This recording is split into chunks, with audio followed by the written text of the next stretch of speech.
Bonjour à tous et bienvenue pour cette nouvelle conférence pour l'évolution de la cyberguerre et son impact sur la sécurité mondiale. J'ai déjà rencontré certains d'entre vous hier sur notre conférence et j'ai à nouveau l'honneur aujourd'hui et la chance d'animer cette conférence en présence de talentueux personnes. Quand je dis talentueux, c'est pas juste pour les flatter, mais je reconnais quand je croise des personnes qui sont meilleures que moi. Donc je vais leur laisser se présenter eux-mêmes et après je me présenterai. Merci, bonjour à toutes et à tous.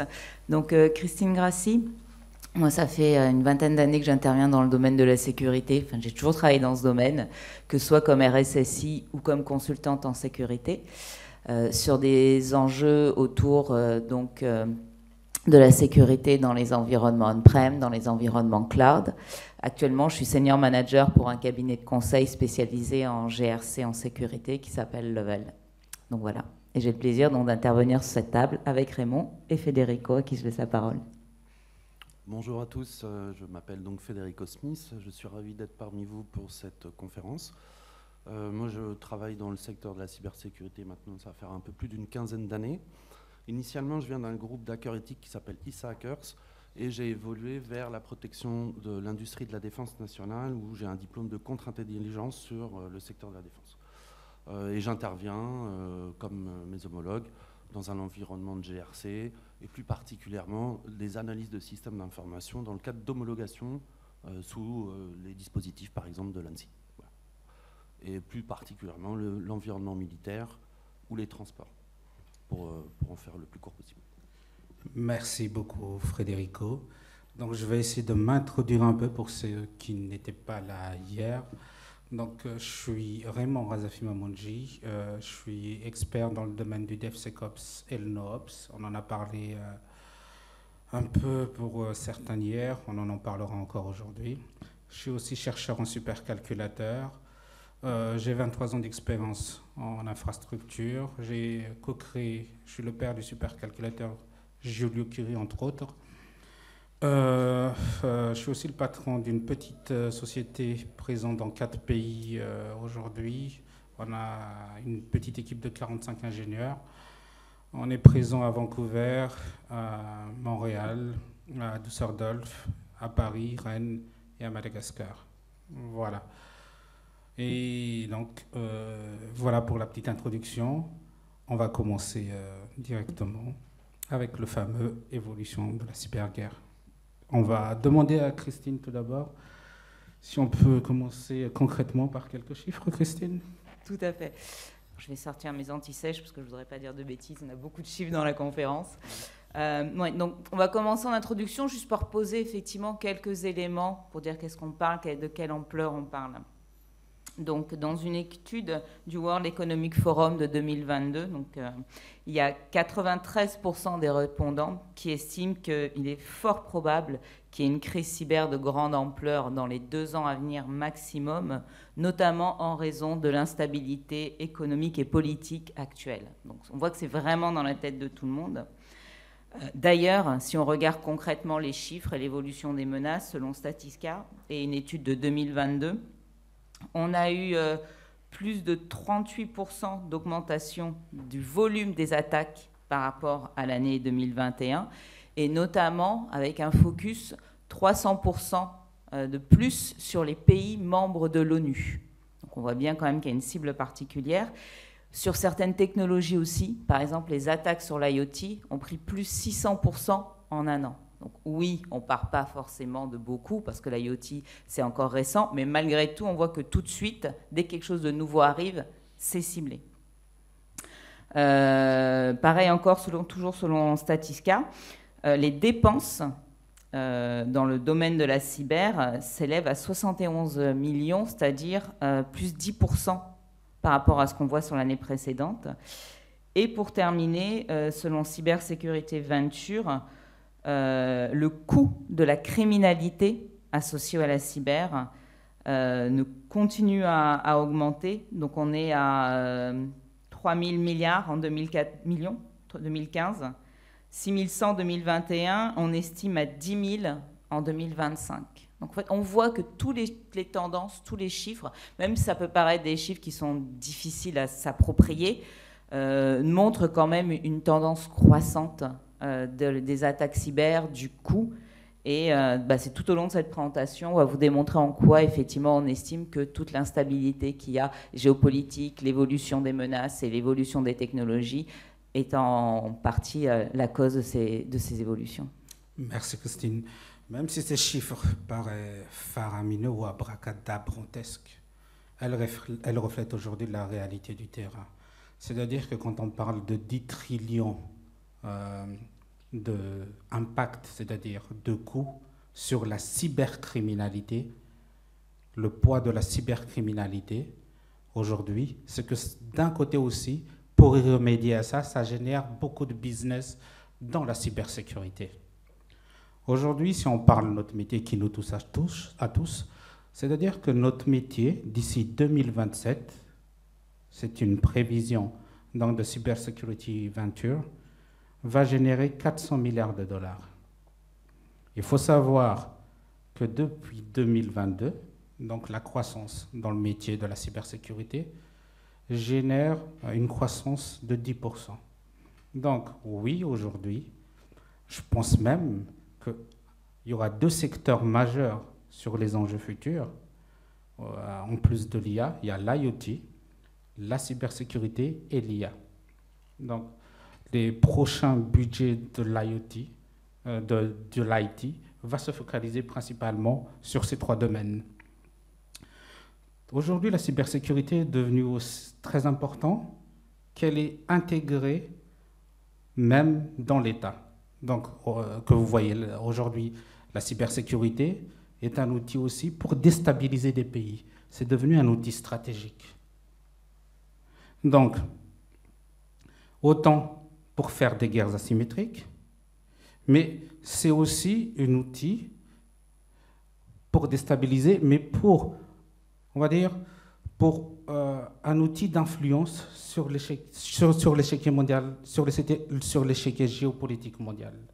Je vais laisser la parole à Federico pour nous parler un peu plus là-dessus, pour nous développer. Qu'en est-il vraiment ?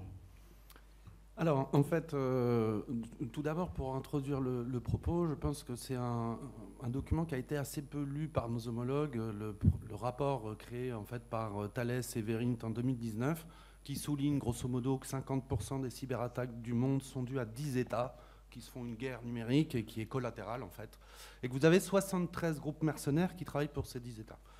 Globalement. On va retrouver aussi les mêmes enjeux de tension politique dans le détroit, par exemple, de Taïwan, l'Ukraine, et principalement aussi autour de, je dirais, l'attitude entreprenante de la Chine, en mer de Chine ou dans la région de la zone sud-est.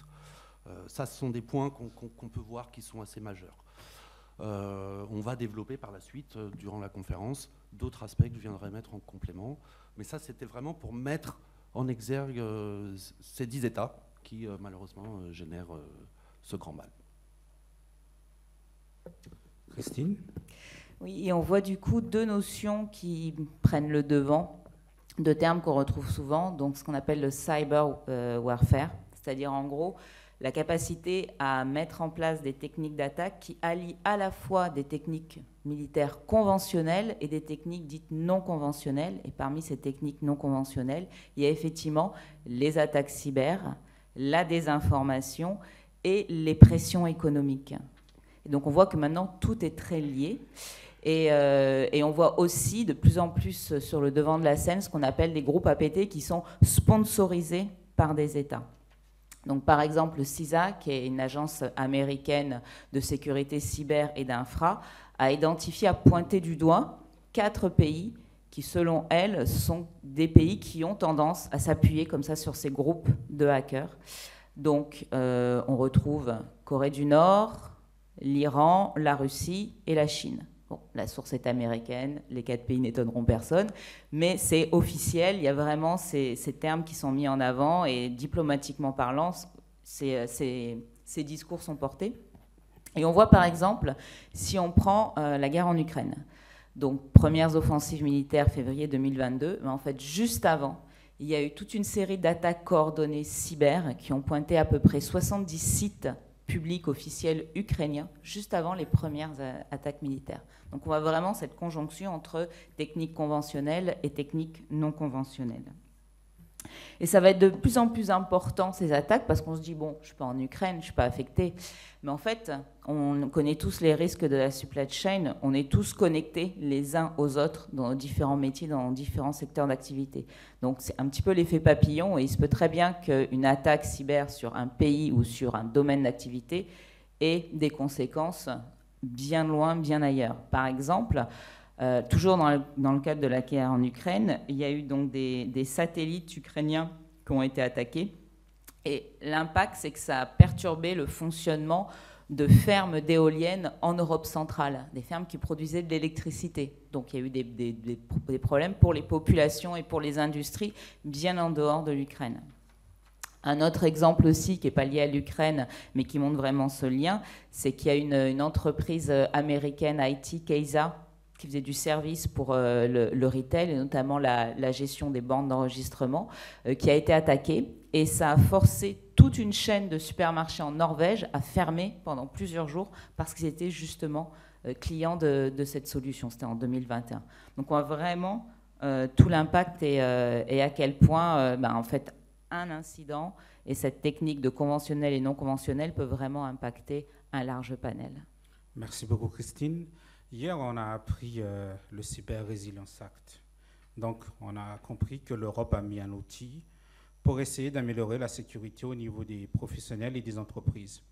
Mais face à ce type de menace, on va dire étatique aujourd'hui, est-ce que nous, les Européens, on a des outils contre ça, que ce soit au niveau de l'Union européenne ou même au niveau de la France? Est-ce que ça existe? Est-ce qu'on a des doctrines?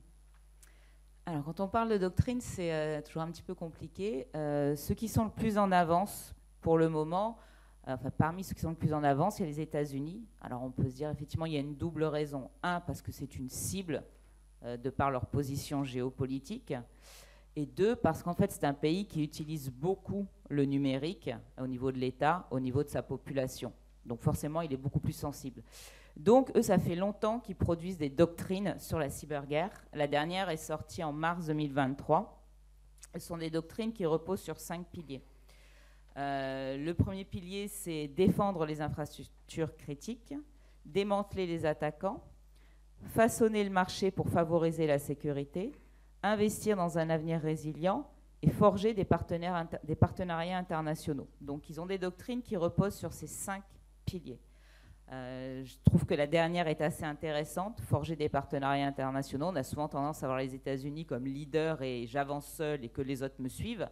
Mais ils essayent de s'inscrire aussi dans cette logique de dire on n'y arrivera pas tout seul. Et c'est effectivement ce qui manque beaucoup, c'est d'avoir cette vision un peu commune au niveau mondial et d'avoir un cadre normatif international aussi bien pour les techniques d'attaque que pour les techniques de défense et de résilience.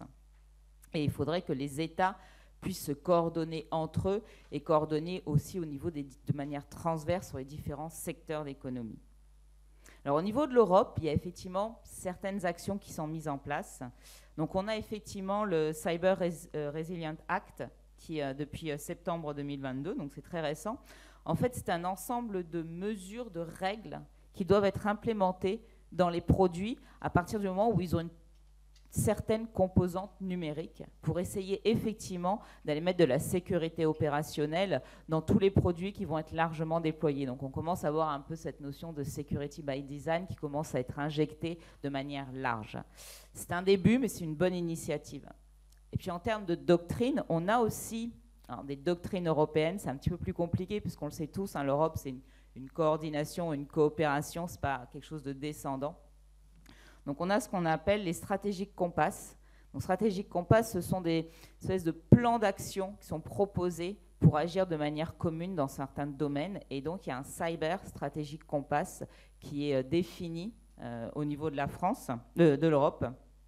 Donc une espèce de plan d'action qui lui repose sur 4 piliers. Alors c'est aussi bien sur la sécurité d'une manière générale. Donc c'est aussi bien la défense militaire que les aspects cyber. Et donc les 4 piliers, c'est agir, investir, collaborer, sécuriser. Et si on regarde sur la partie investir et sécuriser, c'est là où on voit pas mal de propositions d'action, de collaboration autour de la cyber. Merci Christine. Federico, ton expertise? Alors, évidemment, on a des enjeux qui sont d'ordre mondiaux et par exemple, les agences onusiennes ont réfléchi à tous les impacts éventuels en partant initialement sur une simulation d'un risque nucléaire généralisé, massifié via de l'IA ou sans de l'IA, qui s'appelle le Nexus Risk Insight. Et à partir de là, l'UNIDIR en fait, a réfléchi sur la base de la Convention de non-prolifération des armes de destruction massive.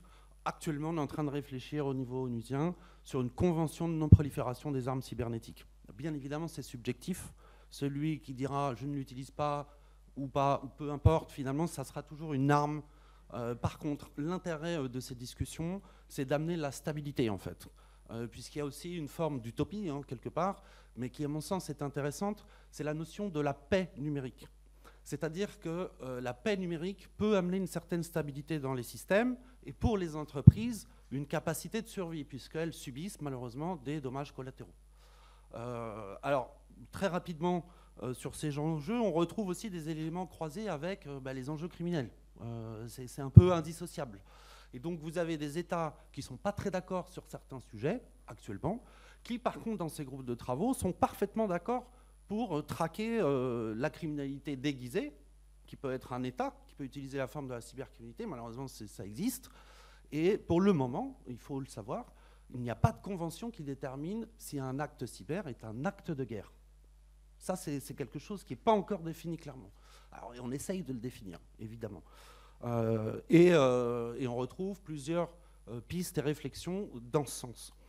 On a aussi les enjeux de la criminalité organisée qui sont indéniables. Donc les États se battent là-dessus, puisque chaque continent est confronté à une spécificité qui lui est propre, qui est locale, entre autres, ou régionale, ou continentale. Ça, c'est ce qu'on peut retrouver. Et donc forcément, on est emmené à trouver un consensus avec le temps, même s'il est difficile, même si pour certains, c'est une arme de frappe qui permet une certaine forme de soumission chez l'autre. Mais on constatera que finalement, c'est généralisé. Même si certains disent le voisin m'espionne, et puis 6 mois après, c'est vice-versa. Un peu comme ce matin, la Chine qui dit officiellement que les USA les espionnent depuis 2019 via Huawei. Et ils ont tous à peu près le même discours, hein, pour être honnête. Donc voilà, ça c'est un peu la trame de fond. Évidemment, ça préoccupe beaucoup de gens, forcément. Merci Federico. On sait aujourd'hui que la sécurité informatique fait partie de notre vie. Elle est intégrée aujourd'hui pour certains d'entre nous. Internet s'est démocratisé, l'IoT s'est démocratisé. Mais les outils de pentesting aussi aujourd'hui sont devenus accessibles à n'importe qui, même à des non-initiés en informatique. Quand on parle par exemple de Backtrack, pour ceux qui sont à l'ancienne, qui sont devenus par la suite Kali Linux ou Metasploit. Aujourd'hui, ces applications sont devenues accessibles par le mari jaloux qui veut espionner sa femme avec des keyloggers, par une personne qui veut casser le mot de passe Windows avec Chantpo. C'est devenu un enjeu financier que la cybercriminalité s'est professionnalisée. Oui, il y a 400 milliards à gagner en 2027. Tout le monde veut croquer ce gros gâteau. Et on a parlé de Mireille hier. Donc Mireille, c'était le malware envoyé par un gamer qui ne savait pas du tout faire du hacking, mais qui a juste loué le bot dans le dark web, sur Internet. On parle de professionnalisation de la cybercriminalité. Je laisse à Christine. En dire quelques mots. Voilà. Merci. Oui, là encore, dans les nouveaux termes qu'on voit apparaître, alors on parle de CAS.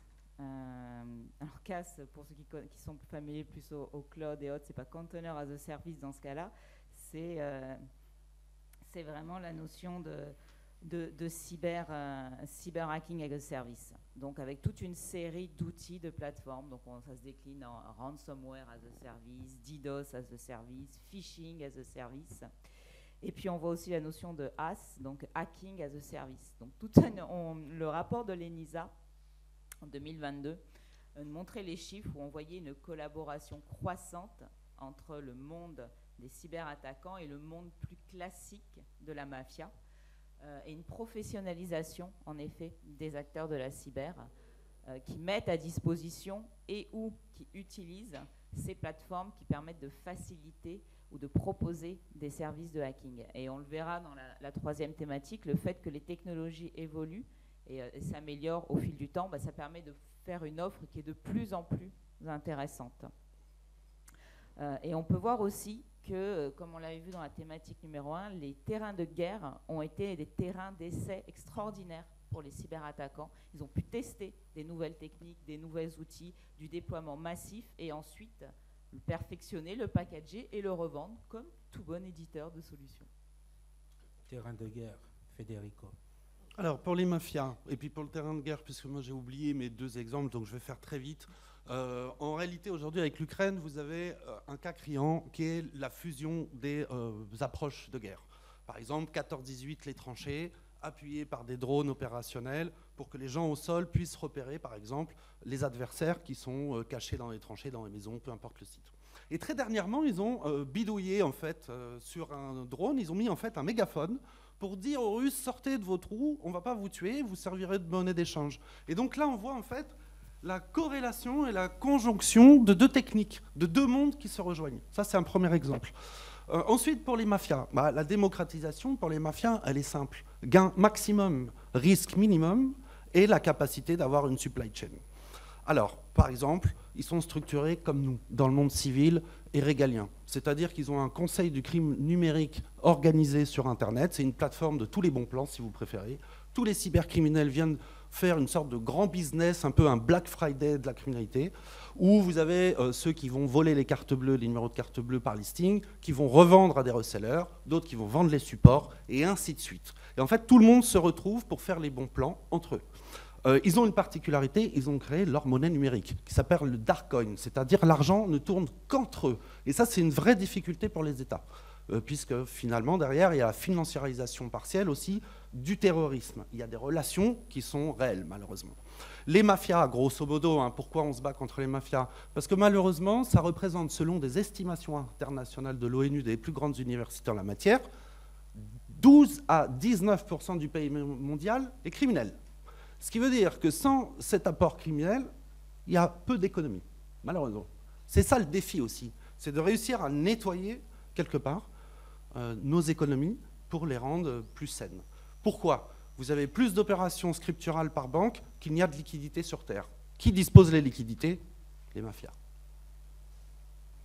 Donc, évidemment, les États ont compris. Donc, vous avez l'Ad hoc Committee qui se bat très très dur au niveau d'un organe onusien pour qu'on trouve des processus officieux et officiels opérationnels pour pouvoir aller chercher cette criminalité. Alors, il y a par exemple des fois le grand fantasme des États-Unis qui espionnent à tout va, mais ils ont des juridictions où ils sont très procéduriers, c'est pour aller chercher le crime financier, puisqu'ils sont un des premiers opérateurs mondiaux en termes d'espace financier et d'échange, et donc il y a beaucoup d'enjeux. Et puis, il y a les enjeux de taxation des États, aussi en parallèle. Et donc, forcément, toutes ces inquiétudes nourrissent les réflexions. À mon sens, au-delà des enjeux régaliens, il y a des enjeux de société pour le citoyen, c'est-à-dire que c'est un sujet qui concerne le citoyen et l'entreprise, et qu'il faudra prendre de pleine main. D'où l'idée, peut-être utopique, de la paix numérique, justement. Merci beaucoup, Federico. Maintenant, je m'adresse à nouveau à Christine. Alors, Christine, est-ce que tu as des idées là-dessus pour résoudre ce genre de problème à nouveau? On nous a sorti CRA hier. Oui, on m'a dit que c'était électrique. Oui, il faut toujours que ça soit électrique pour qu'on puisse avancer. Donc, qu'est-ce qu'ils vont nous sortir cette fois-ci comme loi? Tu peux nous en dire? Alors, au niveau des lois, comme on l'a vu et comme nous l'a expliqué Federico, c'est vraiment une hydre de l'herbe. Il y a énormément de points d'attaque, de points d'entrée. Donc, on n'aura pas une loi magique qui va réguler, régler, traiter. En fait, c'est une série de mesures par différents points d'entrée. Donc, on pourrait essayer de les catégoriser en fait en deux grandes parties. Il y a effectivement, comme on l'a dit en plus, ça touche les États, ça touche le citoyen, ça touche les entreprises. Donc, il faut aussi des lois qui permettent à toutes ces catégories d'intervenants, de parties prenantes, de se mobiliser. Donc on pourrait prendre les lois, le groupement de lois qui vont, de manière directe ou indirecte, inciter, forcer les entreprises, les organisations à se sécuriser. Et puis il y a toutes les lois qui vont plutôt avoir comme impact direct et indirect aussi de sensibiliser la population et d'essayer de ramener un petit peu de contrôle au sein des différentes nations, des différents États, des différents territoires. Donc si on pense aux règlements qui aident directement ou indirectement à se sécuriser, on peut penser notamment à tout ce qui est les lois de protection des données personnelles. Donc on a le GDPR, on a le PIPEDA au Canada, on a le California Private Act aussi. Donc toutes ces lois ont tout un volet de sécurité et incitent et forcent les organisations à sécuriser la protection de leurs données personnelles et au-delà, quand on commence à mettre des mesures de sécurité sur des espaces, sur des pratiques, sur des process, ça bénéficie à l'ensemble des données personnelles ou pas. On voit DORA aussi, qui est en cours de déploiement, qui va être obligatoire à partir de 2025 et là qui a un coup de boost sur tout le secteur de la finance, avec tout un ensemble de lois et de règlements, de mesures, de processus qu'on impose à mettre en place. Et puis il y a aussi l'IA Act qui commence à être travaillé depuis 2 ans et là encore qui devra aboutir pour 2026. Donc c'est en cours de négociation. Et lui, il repose sur 4 piliers. Il va falloir, alors c'est la cible, inventorier et faire une analyse d'impact des outils, des solutions d'IA qu'on met à disposition. Il va falloir s'assurer de la conformité de ces outils, de ces solutions à un ensemble de règles et d'exigences qui seront dans l'acte. Il va falloir mettre en place une gouvernance de ces systèmes. Et point important, je trouve aussi, il va falloir s'assurer d'avoir des compétences pour pouvoir gérer ces systèmes. Et ça, je trouve que moi, j'ai beaucoup d'espoir là-dessus parce que finalement, on remet l'humain en arrière de tout ça. Et ça donne une vision à long terme, d'avoir cette garantie de compétences de gestion de ces outils. Donc il y a tout je ne ferai pas tout l'inventaire, mais il y a tout un ensemble de lois qui visent à inciter à sécuriser les systèmes. Et puis il y a encore tout un ensemble de lois qui visent à favoriser, on va dire, le contrôle des territoires, des personnes, à travers cette notion de souveraineté et de lutte contre la désinformation. On peut être d'accord ou pas d'accord sur les règlements, mais on voit bien la philosophie qui est en arrière. Alors, je vais en citer quelques-unes parmi les plus connues. Donc, on a le DMA, qui est en cours de mise en place et qui doit se terminer sur 2023, qui vise, elle, à lutter contre les pratiques anticoncurrentielles des grandes plateformes. On a donc au niveau européen, on a le DSA, dont la mise en œuvre, pareil, est en cours et doit se terminer en 2024, qui, elle, vise à protéger le citoyen, vise à aider les petites entreprises à se développer et à lutter contre la désinformation qui pourrait être faite par les grandes plateformes. Puis on a le Cloud Act. Là, le but de la conférence n'est pas d'expliquer ou de dire si on est pour ou contre, mais là encore, on voit cette notion à travers le Cloud Act de lutte contre l'extraterritorialité et de toutes les mesures qui sont mises en place face au Cloud Act. Donc lutte contre l'extraterritorialité des lois américaines, cette volonté de rapatrier les données en Europe, donc il y a action-réaction, et donc cette notion de souveraineté qui avant paraissait un petit peu ridicule, qui même en Europe encore est très discutée. La France est très fer de lance sous la souveraineté. Il y a d'autres pays européens qui sont moins convaincus, c'est moins dans leur philosophie politique et morale, cette notion de souveraineté. Mais en tout cas, elle est discutée, elle est mise sur le tapis, elle n'est pas ridicule désormais, et elle permet à chaque acteur de se positionner et d'aller légitimement chercher des solutions s'il souhaite prendre sa stratégie. Donc pour moi, c'est les 2 grands volets intéressants qui vont permettre de lutter aussi contre ce développement des menaces cyber. Merci Christine. Federico, j'ai encore entendu parler de Cloud Act et de GDPR. Oui, il y a encore une guerre législative. Oui, c'est vrai, il y a une guerre législative, mais pour un peu réduire ce fantasme de l'espionnage massifié via les États-Unis, même si ça peut être un bras armé, on est d'accord, mais eux, ils sont très procéduriers. C'est-à-dire, quand ils ratifient des conventions ou des traités internationaux, ils font tout leur possible quand même pour les appliquer. Ça, là-dessus, ils sont assez clairs. Et notamment avec l'aspect extraterritorial du Cloud Act, en fait, comme eux, ils traquent tout le blanchiment financier via le crypto, entre autres. Eux, ça leur permet, avec les accords d'extradition qu'ils ont avec plus d'une 130aine de pays, de pouvoir créer un dossier tellement puissant que en fait, le pays qui a le ressortissant ou la personne en question est obligé de leur fournir. Et c'est pour ça que vous avez des peines qui peuvent monter jusqu'à 22, 23 ans. Exemple, le Français qui s'est fait extrader la semaine dernière, il avait plaidé non coupable. La semaine dernière, il a changé de position. Il a plaidé coupable, 22 ans, pour éviter de prendre 200 ans. Et donc aux États-Unis, le crime cybernétique est extrêmement sévi. En tout cas, la réponse est extrêmement importante. Donc ça, c'est un premier point. Ensuite, pourquoi? Parce qu'en fait, il y a des enjeux économiques. Si on reprend les mafias sous Covid ont été capables de passer du sac Louis Vuitton au masque de protection, hein, et les blouses pour les hôpitaux. Parce qu'ils avaient les outils de production, donc ce pivot, ils peuvent le faire. Ils ont fait des choses que même les États ont été incapables de faire eux-mêmes pour créer leur propre production de masques à titre personnel. Ça, on l'a tous vécu. En tout cas, en France, c'était une réalité. C'est pas pour être polémiste, mais c'est leur capacité de mouvement. Et donc, les enjeux économiques derrière, les ayants droit. Et la plupart des ayants droit dans l'environnement pharmaceutique, en grande quantité, ils sont en Europe. En partie, hein, pas tous, il n'y a pas que nous. Mais donc, on a pris conscience de ça. On a créé la Convention de Budapest en 2001. Et puis, on s'est rendu compte que la preuve numérique, elle est dans la sphère privée, qu'elle n'est pas sur des systèmes d'État. Donc, on a créé des conventions de partenariat où on a intégré, par exemple, des GAFA, mais autres, BAX, tout ce que vous voulez.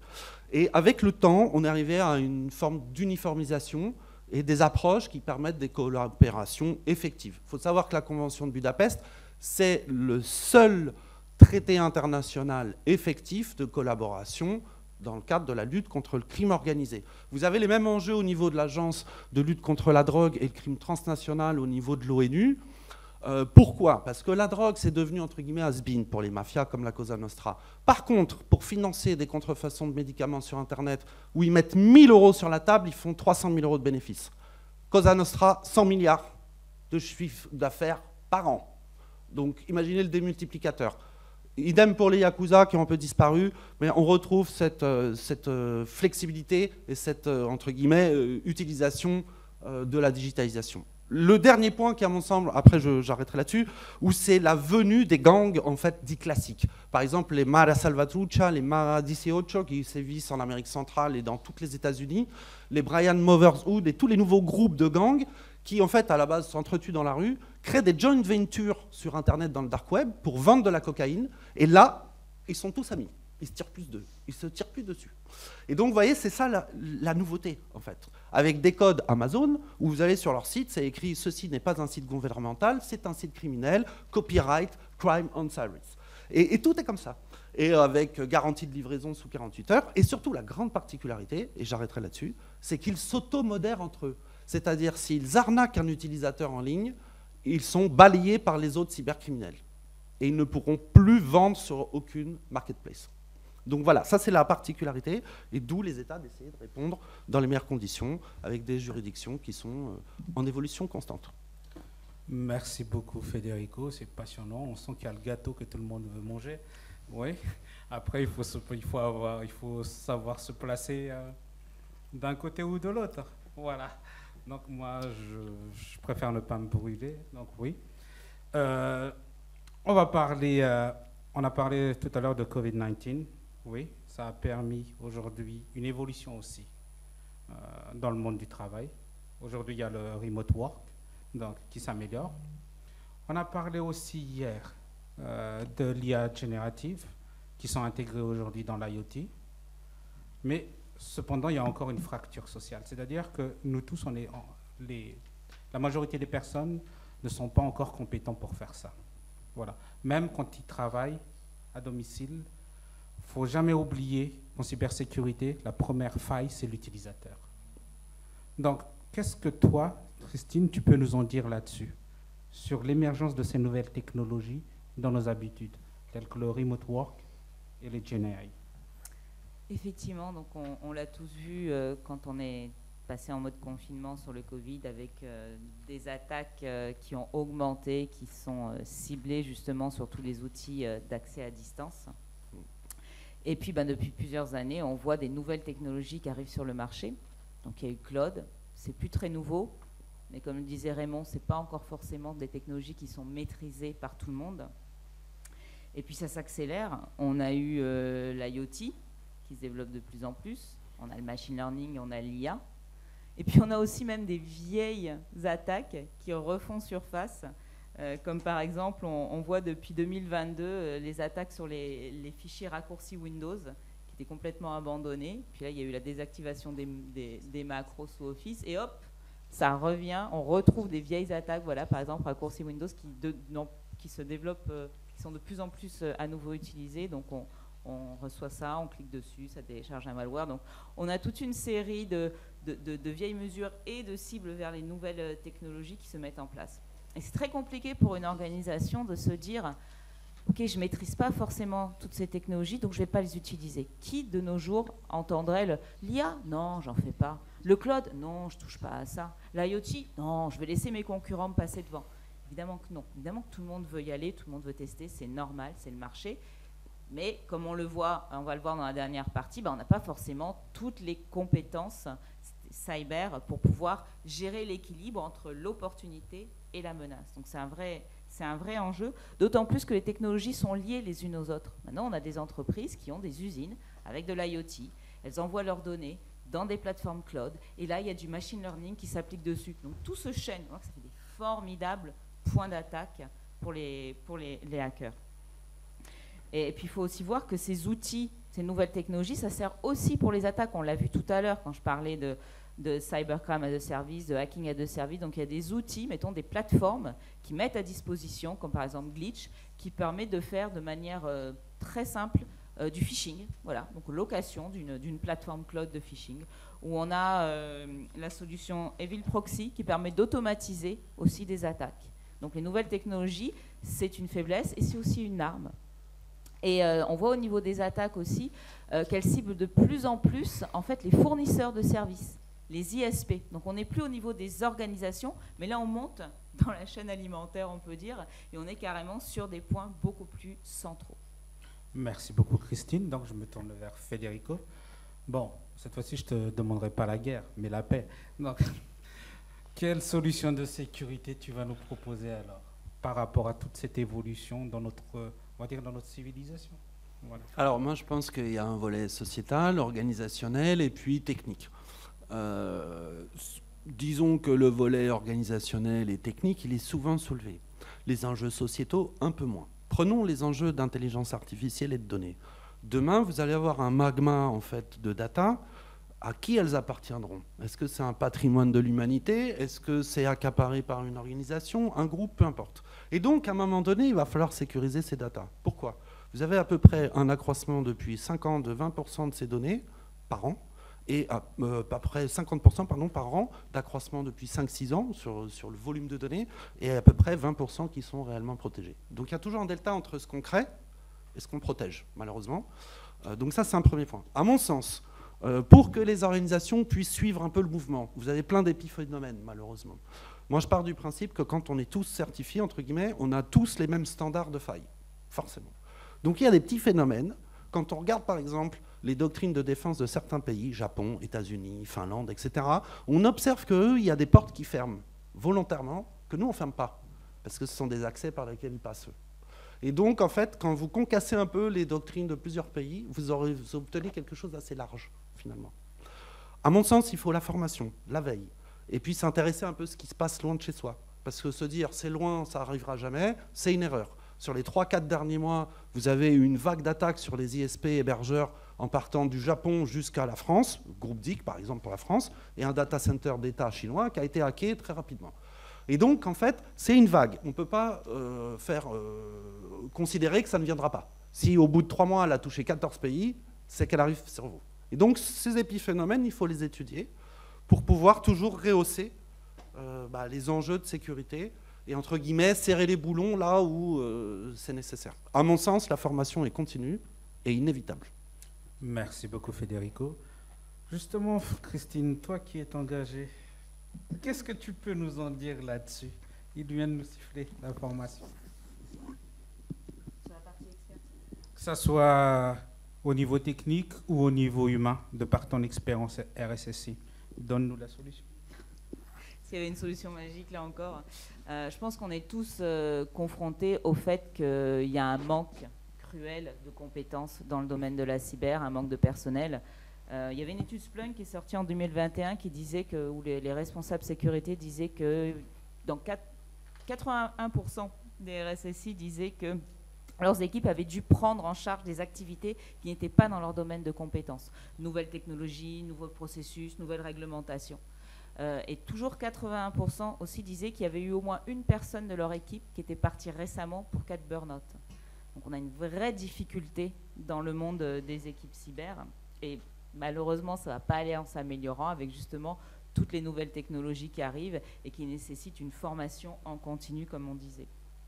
Et d'autant plus que les industries qui identifient avoir le manque le plus cruel de personnel sont souvent les industries qui gèrent les infrastructures les plus sensibles, comme notamment sur l'énergie ou dans le secteur public. Donc on avait quelques chiffres qu'on avait trouvés ensemble avec Raymond. Donc Cyber Security Venture disait qu'il y avait un manque de 3,5 millions de professionnels de la sécurité dans le monde, 350 000 en Europe, et selon Microsoft, on en aurait 15 000 qui manquent en France. Donc on voit qu'il y a vraiment quelque chose d'assez cruel. Selon moi, c'est du travail dans la diversité et l'inclusion pour ouvrir un peu plus les vannes des entrées, dans la formation qui soit à la fois technique et sur des aspects fonctionnels, parce qu'on n'a pas besoin que de techniciens, on n'a pas besoin que de gens de gouvernance, mais on a besoin d'un maillage entre les deux. Et puis, c'est beaucoup de travail de sensibilisation pour l'action des utilisateurs, mais aussi sensibilisation pour montrer à ceux qui ont les budgets et qui peuvent libérer les efforts de formation qu'il y a un réel lien entre les risques, l'évolution cyber, l'évolution géopolitique et l'impact, les conséquences sur les systèmes d'information. Merci beaucoup, Christine. Federico? Alors, ce sont des choses que j'ai déjà un peu énoncées en amont. Je me suis un peu mélangé les pinceaux, j'en suis navré. Mais je dirais que globalement, on a deux phénomènes sur lesquels les entreprises ont beaucoup de mal à réagir. Le BIOD, Bring Your Own Device, dans l'entreprise. C'est très compliqué ça à gérer. On a des connexions et on a des gens qui sont avec des appareils personnels. Ça, c'est une réalité pour toutes les organisations. Il y en a qui arrivent à y pallier, d'autres qui les bannissent. Deuxième chose qu'on peut retrouver, le social engineering étendu. Comment vous faites quand le salarié se fait attaquer chez lui? Parce que chez lui, il n'y a pas de sécurité. Sur une Freebox, sur un box télécom, il n'y a rien. Là, il faut être réaliste. Donc, quand Qualcomm, pour le bénéfice de l'armée américaine, il prend la main sur tous les Android, comment une organisation, elle évite le social engineering étendu? Ça, c'est très compliqué pour eux. Parce qu'aujourd'hui, vous pouvez repérer les gens très facilement avec un Maltego. Je trouve tout sur vous, votre adresse IP. Je vais la trouver très simplement en allant sur un site en dehors de la juridiction européenne qui va me donner votre adresse IP en mettant votre adresse physique. Et à partir de là, tout est possible. Donc, ça, ce sont des vrais phénomènes. Comment on fait? Parce que moi, si je veux frapper le château fort, j'attends que le salarié sorte. Je ne vais pas frapper le château fort. Ça ne sert à rien. Et ça, c'est une réalité. Ensuite, toujours former, on continue, ça, on est d'accord. Et puis, éviter le discours « ça n'arrive qu'aux autres ». Parce que finalement, ça nous arrive à tous. Personne n'échappe à cet enjeu. On l'a vu récemment, les casinos MGM, ils ont été hackés à partir d'un simple SMS sur un smartphone. Technique des distributeurs automatiques, de distributeurs de billets, en fait. Les vieux Pentium 2 ou 3 ou 1 qu'il y avait encore il y a quelques années, même si c'était les rebuts des parcs, ils sont utilisés. Et vous avez des petits outils comme les Flipper Zero ou des outils en ligne qui vous permettent en fait d'aller chercher toute cette information. Merci beaucoup. On va commencer par, sans transition, on va commencer par les séances de questions-réponses, parce que là, on a deux passionnés. On n'a pas vu le temps. Voilà. Allez-y. Une petite remarque. Je vous remercie pour ce type d'intervention, parce que vraiment, c'est nécessaire d'avoir une idée plus ou moins claire sur cette guerre cybernétique actuelle. Réellement, vous nous avez effrayés. On a peur toujours, mais c'est encore plus fort. Le point que j'ai voulu insister là-dessus, c'est que Actuellement, on suppose que tous les autres organismes doivent se protéger éventuellement. Donc, c'est la base sécuritaire. Disons, vous avez différentes normes, que ce soit la 27001, NIST, CMC, autres. Donc, c'est la base. C'est sans discussion, ça, vraiment, avec ces awareness, avec tout le nécessaire, ça, on ne parle pas. Et puis, il y a ce qu'on appelle, entre les pays, on parle de ce qu'on appelle les CERT, Computer Emergency Response Team, et les relations entre les pays, hein, comment on peut échanger l'information en ce qui concerne les attaques, etc. Ça, c'est une action, disons, technique. Hein. Éventuellement, j'aimerais savoir votre retour sur ça.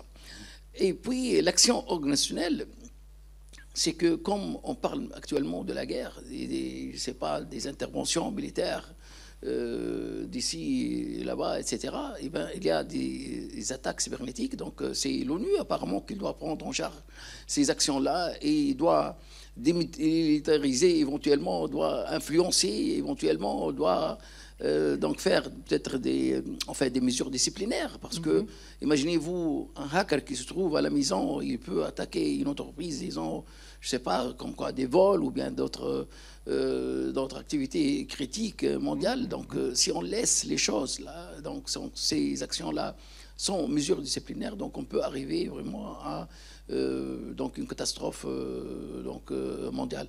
Donc, j'aimerais bien avoir votre retour surtout sur ces deux points techniques de CERT et ces avantages éventuellement ici sont applicables, et si la partie organisationnelle mondiale éventuellement sur ça, si c'est bien sûr c'est logique. Ok, très intéressant. J'ai une réponse pour vous, pour les CERT. Les CERT, en fait, ils ont une portée géopolitique plus forte qu'on l'imagine. Prenons le CERT France. Nous, Expléo, on est dans 30 pays. Ce n'est pas l'idée de parler d'Expléo. Mais on est aussi notamment en Israël et en Russie. Bon, le CERT France nous a dit non, ça on n'aime pas. Vous êtes en Russie et vous êtes en Israël. Donc c'est pas jouable. Donc on ne peut pas rentrer dans le CERT France, même si on a les capacités, les investissements, etc. Et donc, indirectement, via les CERT, la difficulté que vous avez, c'est que des fois, vous allez identifier une cyberattaque peut-être qui vient de votre propre pays, vers un voisin. Et là, vous êtes dans une situation un peu délicate en tant que société privée. Ça, c'est une réalité, malheureusement, qui est assez peu dite. Hein. Moi, je l'ai découvert par l'expérience, quand j'ai monté le CERT pour le groupe, justement. Et j'étais confronté à cette réalité. Et ils m'ont dit, vous êtes en Inde aussi ? Ah, ça, on n'aime pas trop. Donc, on a été obligé de créer des CERT européens pour coller avec la juridiction européenne et éviter de rentrer dans des considérations géopolitiques qui ne nous concernent pas, parce qu'on est une boîte privée quand même. Hein. Donc ça, c'est le premier point. Le deuxième élément, évidemment, la vie est effrayante, mais il vaut peut-être mieux savoir telle qu'elle est que vivre dans une illusion douce. Parce que lorsqu'on ne se prépare pas à la réalité, on ne peut jamais y faire face. Ce que j'aime bien dans l'approche américaine, c'est qu'à partir du moment où ils ont pris des claques, ils ont été capables de faire des rétextes pour avancer. Exemple, Colonial Pipeline, exemple, Equifax à l'époque. Et puis aussi quelque chose dont on parle assez peu, c'est les délits d'initiés, malheureusement. Ils existent, d'ordre data. Donc, ce sont des choses qui sont combinées et qui sont un peu sensibles. Hein. Les CERT, c'est plus sensible qu'on ne l'imagine. Pour compléter sur la partie de coordination, effectivement, on le voit d'une manière générale, il y a un besoin de désiloter, de partager l'information, que ce soit à travers un CERT ou de n'importe quel type d'organisation. Par exemple, si on prend la notion des ransomware, je pense que tous les acteurs sont d'accord pour dire que si on pouvait partager les informations sur les éléments de détection, les éléments de réaction face à des ransomware, on serait beaucoup plus capable de prévenir et de réagir de manière beaucoup plus rapide à des menaces qui se développent vraiment à un niveau international. Donc il y a vraiment tous les efforts dans ce sens, que ce soit à travers les organisations officielles ou que ce soit à travers le maillage. On le voit dans certaines industries. L'industrie, par exemple, du transport, l'industrie de l'aviation est très en pointe sur le fait de faire coopérer les équipes sécurité dans le niveau national et au niveau international pour justement avoir des réponses coordonnées et surtout se partager l'information. Parce que plus on connaît son passé, son présent, et plus on comprend les signaux faibles, plus on en est mesure de s'en protéger ou de réagir rapidement parce qu'on les comprend mieux. Merci à tous. Si vous avez encore des questions, on peut vous répondre Oui. Allez-y. Bonjour à tous. Mon nom est Suleiman et je viens du Canada. Donc, je suis comme vous. En fait, j'ai un cabinet donc, qui travaille avec PSCB et puis qui travaille aussi pour le gouvernement du Québec. Donc, moi, je veux savoir, c'est juste un conseil que je cherche. Dans le contexte de cyberguerre, j'ai comme l'impression que c'est une affaire d'État. Mais comment une PME en cybersécurité peut en tirer, peut tirer son épingle du jeu, vu qu'il y a des investissements de 400 milliards qui vont venir? Comment on peut en profiter? Un petit cabinet de cybersécurité, comment ce cabinet peut s'en sortir? Merci beaucoup. Back to basic, tout simplement. Oui, il y a en fait, ce qu'on essaie de démontrer, c'est que c'est une pyramide et on intervient, tous les acteurs doivent intervenir à tous les états. C'est sûr que si on se bat chacun sur le terrain avec ses armes, mais qu'en haut, il n'y a pas de coordination, il n'y a pas d'aide, il n'y a pas de centralisation de certaines actions, il n'y a pas de centralisation de certains investissements, il n'y a pas de loi mise en œuvre, on va se battre un petit peu en mode Far West. Mais ça n'empêche pas que c'est utile parce que c'est sur le terrain que ça se fait. Donc en fait, c'est une approche top-down et bottom-up.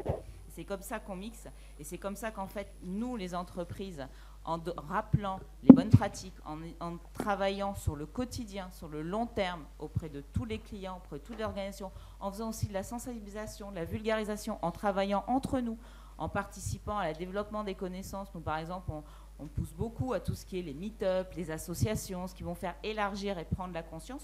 On apporte notre pierre à l'édifice et c'est en complément de ce qui peut être fait au niveau des secteurs d'activité, au niveau des États et au niveau des organisations internationales. Merci Christine. Federico? Alors, je compléterai un petit point pour vous, justement. Vous avez la chance d'être canadien. Et il faut savoir que votre État est à la tête de la coordination de la Convention pour la paix numérique, notamment par le biais de l'ambassadeur du Canada présent à Genève. Et donc ça, c'est vraiment le Canada qui est derrière ça et qui le pousse au maximum. Donc vous avez cette chance et votre État, il est quand même très engagé dans cette course.